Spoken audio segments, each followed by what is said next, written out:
আসসালামু আলাইকুম। আজকে আপনাদেরকে দেখাবো দুধ পাকান পিঠের রেসিপি। এটা হচ্ছে ময়দা এবং চালের গুঁড়া দুধ দিয়ে আটা মেরে তারপর এভাবে সুন্দর করে ডিজাইন করে আমি বানিয়ে নিয়েছি। সাথে একটা ডিমও দিয়েছিলাম।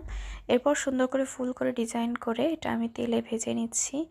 এরপর ভাজার পরে এটা আস্তে আস্তে করে ভাজতে হবে। দেখতেই পাচ্ছেন ভাজার পরে কেমন ফুলে গেছে এবং ভেজে সুন্দর করে এটা উঠিয়ে রাখছি। এভাবে আমি সবগুলো পিঠাকে ভেজে নিয়েছি। এরপর আমি দুধ গরম করে নিয়েছি। এখানে 1 লিটারের বেশি দুধ ছিল এবং সাথে নিয়েছিলাম চিনি, আর সাথে গুঁড়া দুধ দিয়েছিলাম। কেউ চাইলে এখানে নারকেলও অ্যাড করতে পারেন। তো তারপর দুধটা জাল করার পরে দুধটা গরম থাকা অবস্থায় দুধের মধ্যে এই যে সবগুলো পিঠা ভেজে নিয়েছি, এই পিঠাগুলো এরপর দুধের মধ্যে দিয়ে দিব। এরপর অনেকক্ষণ রাখতে হবে, 3-4 ঘন্টার মতো রাখলে পিঠাগুলো হয়ে যাবে। তো এইভাবে দুধের মধ্যে ভিজিয়ে রাখছিলাম। এগুলো কিন্তু একেবারে ফুলে উঠবে এবং নরম হয়েছিল অনেক। আসলে আমি একদিন বানিয়েছিলাম কিন্তু তখন নরম হয়েছিল না। তো এটা বানানো কিন্তু খুবই সহজ এবং খেতে খুবই মজা।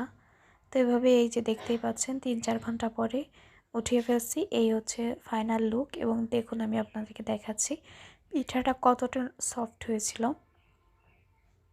এই যে দেখতে পাচ্ছেন। তো আপনারাও চাইলে এভাবে বানিয়ে খেতে পারেন। Thank you.